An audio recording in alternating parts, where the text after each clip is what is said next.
Apalagi kalau nanti beneran anggaran per anak cuma 7.500. Katakanlah nanti beneran segitu. Siap-siap aja masyarakat bakal teriak dengan kencang. Tidak ada yang bisa kita perbuat kecuali menonton dan menjadikan ini sebagai pelajaran. Tapi sayangnya, pelajaran seperti ini sudah sering terjadi dan masyarakat masih belum sadar-sadar juga.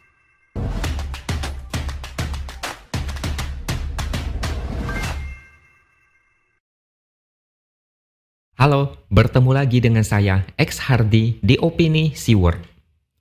Program makan siang gratis andalan Prabowo sebenarnya mirip dengan program DP 0 rupiah dari Anies Baswedan. Awalnya ketinggian, tapi kemudian pelan-pelan speknya diturunkan. Sebelumnya, syarat batas penghasilan tertinggi untuk punya rumah DP 0 rupiah adalah 7 juta rupiah. Tapi kemudian naik menjadi 14 juta. Peluang masyarakat berpenghasilan rendah untuk punya rumah makin tidak terjangkau. Selain itu, awalnya Anies sesumbar mengaku akan membangun 232.000 unit rumah. Tapi kemudian targetnya diturunkan drastis menjadi 10.000 unit. Ibarat awalnya menjanjikan mobil mewah, tapi kemudian yang dikasih malah mobil bekas biasa. Yang penting janji setinggi langit dulu supaya menang. Lalu kemudian pura-pura bodoh menurunkan target karena tidak mampu. Rakyat dibodohi, dibohongi, dan dijadikan objek politik yang bisa dipermainkan seenaknya. Sebelum menang janjinya bombastis. Sesudah menang tidak bisa menepati janji. Rakyat selalu menjadi korban meskipun sebenarnya mereka jugalah yang terlalu bodoh untuk menyadari ini semua. Mereka kadang tidak pernah belajar dari masa lalu. Mereka dengan gampangnya dibuai dengan angin surga yang menyejukkan. Mereka kadang bangga ada calon pemimpin yang perhatian dengan nasib mereka, padahal itu cuma kampanye untuk mencapai kemenangan. Mereka cuma alat politik 5 tahun sekali. Program makan siang gratis kira-kira prinsipnya juga sama. Awalnya tidak dijelaskan dengan gamblang konsepnya kayak gimana. Tapi banyak orang percaya program ini akan menjangkau anak-anak dan murid di seluruh Indonesia. Tapi pelan-pelan baru ketahuan bahwa anggaran tidak mencukupi. Untuk menjangkau semuanya butuh kira-kira 400-450 triliun setahun. Tidak mudah mencari uang sebanyak itu, bahkan Prabowo pun pusing. Namanya juga janji bombastis, yang penting menjual janji, setelah menang baru dipikirin caranya gimana. Ternyata anggaran makan siang gratis untuk tahun depan adalah 71 triliun atau sekitar hampir 2% dari APBN. Dan ini cuma 15,7% dari target 450 triliun. Kalau dipaksakan realisasi 100% dari target, maka defisit APBN akan mencapai lebih dari 3%. Artinya ada kemungkinan anggaran makan gratis tidak akan pernah full seperti yang pernah dijanjikan. Itu yang pertama.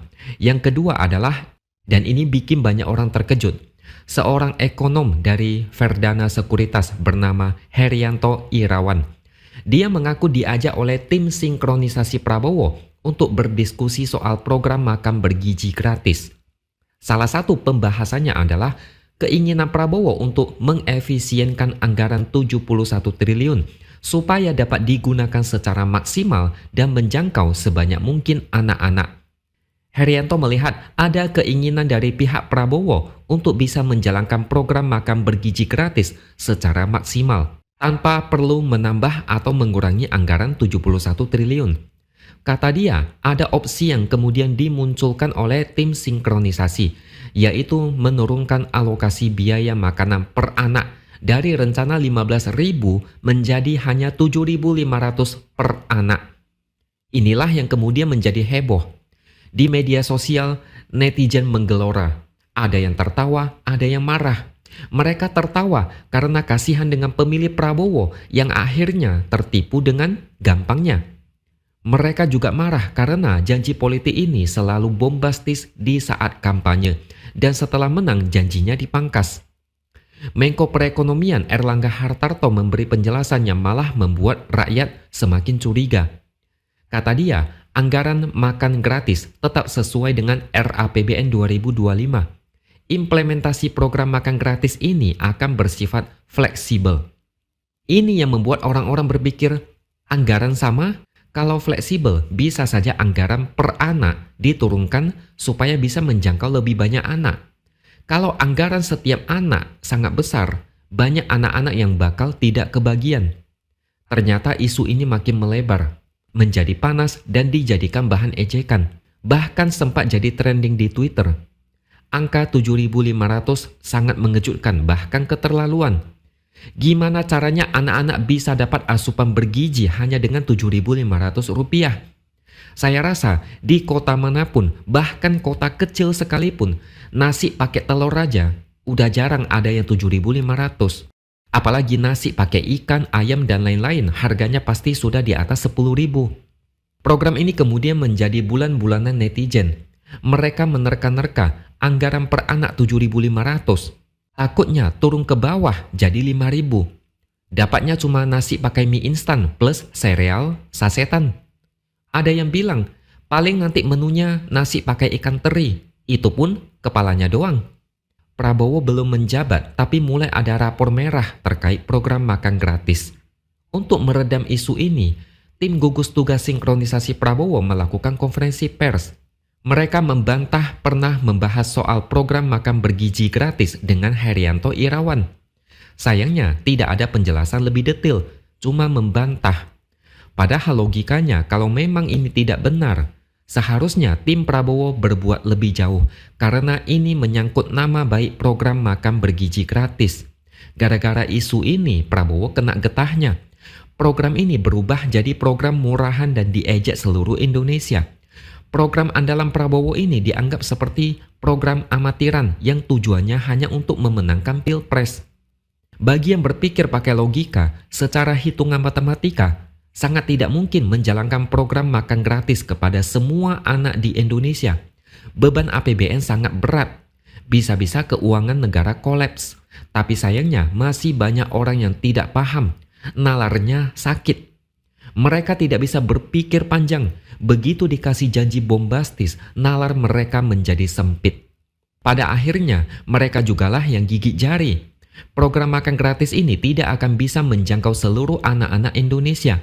Program ini kemungkinan cuma menjangkau tempat tertentu, misalnya daerah di pelosok atau daerah yang angka kecukupan gizinya sangat rendah. Apalagi kalau nanti beneran anggaran per anak cuma 7.500. Katakanlah nanti beneran segitu. Siap-siap aja masyarakat bakal teriak dengan kencang. Tidak ada yang bisa kita perbuat kecuali menonton dan menjadikan ini sebagai pelajaran. Tapi sayangnya pelajaran seperti ini sudah sering terjadi dan masyarakat masih belum sadar-sadar juga. 5 tahun sekali mereka tetap terpengaruh dengan janji-janji besar yang sebenarnya sulit dilaksanakan. Meskipun kita miris dengan mereka, tapi bagi politisi yang mau meraih kekuasaan, kelompok masyarakat seperti ini adalah harta paling berharga. Mereka menjadi lumbung suara yang besar yang gampang dimanipulasi untuk kepentingan kekuasaan.